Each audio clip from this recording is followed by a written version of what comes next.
Hi, I'm going to be talking about FGM, which stands for female genital mutilation, also known as female circumcision.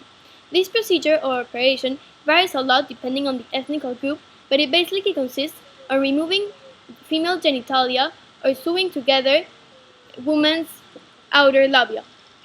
This operation is usually done without any anesthesia and using very basic tools such as scissors, knives, razors, or even pieces of glass. This operation is done to girls between 2 weeks of birth and puberty. It is practiced mainly in Africa, but it is also practiced in some parts of the Middle East, Indonesia, Pakistan, Malaysia, and India. And believe it or not, it is also practiced in some parts of Europe, Australia, the United States, and Canada. About 2 million girls go through this operation each year. I found information of this topic in many websites, but I mainly focused on an article posted by The Guardian about a campaign that What is Didi did against this practice. What is Didi is a girl that was born in Somalia, and when she was 5, she was forced to go through this operation as all the other girls in her community. She says, Mama tied a blindfold over my eyes. The next thing I felt, my flesh was being cut away. I heard the blade sawing back and forth through my skin. The pain between my legs was so intense, I wished I would die.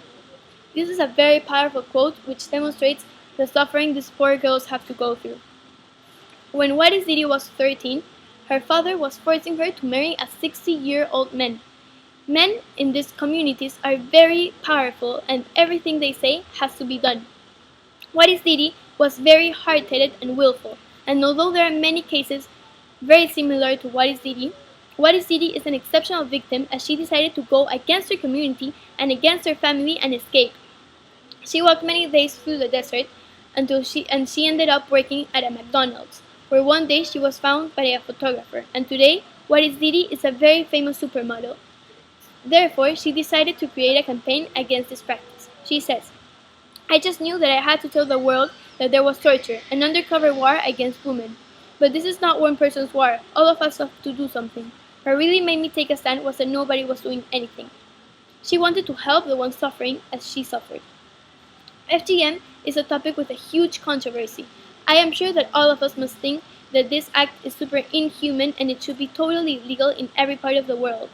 Anyways, believe it or not, in many cultures it is found as a fundamental ritual because they believe that it is part of their costume and tradition as it has been carried through many generations. It is also believed that it preserves the virginity and the honor of a woman until she gets married, and that it's a way to get socially accepted. It is also used to maintain the honor of the family, and in some parts it is believed that it increases the sexual pleasure of men. A senior FGM surgeon in Masi said, Cutting girls is something our people have done for hundreds of years. No one can convince us that it is wrong. When you cut a girl, you know she will remain pure until she gets married, and that after marriage she will be faithful. But when you leave a girl uncut, she sleeps with any man and brings the disease into the community. If you are not cut, no one wants to talk to you. The girls and boys in school laugh at you because you are still a child. No man will want to marry or have sex with you if you are not cut. This demonstrates the importance of this practice in many of these countries, and it lets us know how the mentality of these girls is influenced by the beliefs of their communities, as the girls believe that they won't find a husband if they don't go through this operation. As I am a girl, I find this very shocking, as this operation is still being held in many parts of the world, and all these girls are suffering through this very risky operation, and that it's very painful. This operation sometimes ends with an infection, severe pain and shock, damage to the reproductive system, and even HIV transmissions. I find this topic very impacting, as any one of us could be in that situation. None of those girls chose to be born in that community, therefore it could have been any of us in that position. I totally agree with Wadis Didi's statements, and I admire her as she's an exceptional woman who decided to take action for this topic. As Wadis Didi says, this is not one person's war. All of us have to do something. I think that raising awareness of this topic is very important, and although it may not affect us, it is our responsibility as humans to help the ones suffering. Anyways, I do respect the other cultures, and I understand they have their own beliefs, but in this case, I find it fundamental to educate other cultures and help them for it better.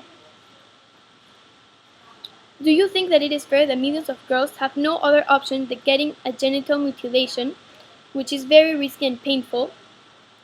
Why do women have to go through so much pain and suffering to be accepted, while men are being accepted without suffering any pain? Do you find it fair that the honor and virginity of a woman is doubted, therefore she has to be circumcised to find a husband and maintain her honor? I believe that the elimination of female genital mutilation would avoid the pain and suffering of millions of girls, as well as the risk of the operation, and promote gender equality. Thank you.